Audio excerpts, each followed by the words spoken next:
भक्ति कहानी। शिवलिंग और स्त्री का शाप। बहुत प्राचीन समय की बात है जब धरती पर धर्म और अधर्म की गहरी परीक्षा ली जाती थी। महाकालेश्वर नगरी में एक परम भक्त ब्राह्मण रहता था जिसका नाम सोमदत्त था।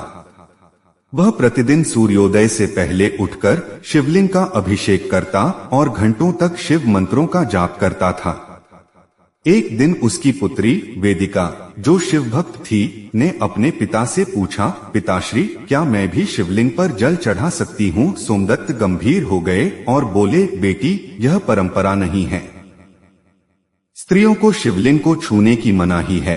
परंतु वेदिका के मन में यह प्रश्न उठता रहा।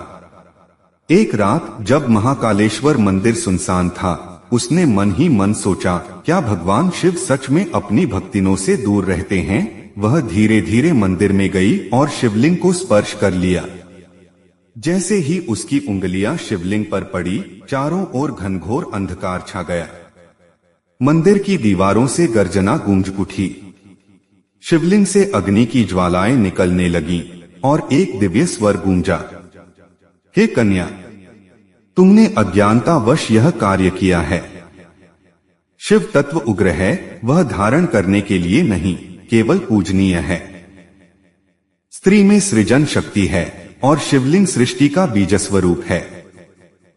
जब दोनों का मिलन बिना विधि विधान के होता है तो ब्रह्मांड में ऊर्जा असंतुलित हो जाती है। वेदिका भयभीत हो गई और क्षमा याचना करने लगी।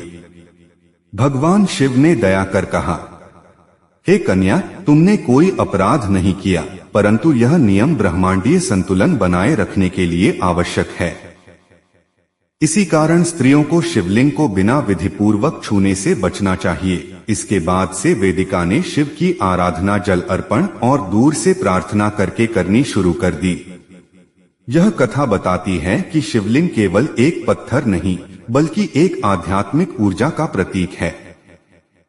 इसका स्पर्श करने का विधान कुछ नियमों से बंधा हुआ है, जो संतुलन बनाए रखने के लिए बनाए गए हैं।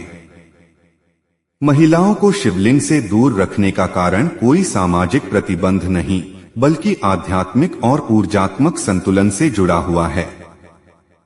हर नियम के पीछे एक गूढ़ सत्य छिपा होता है, जिसे समझने की आवश्यकता है। हर हर महादेव।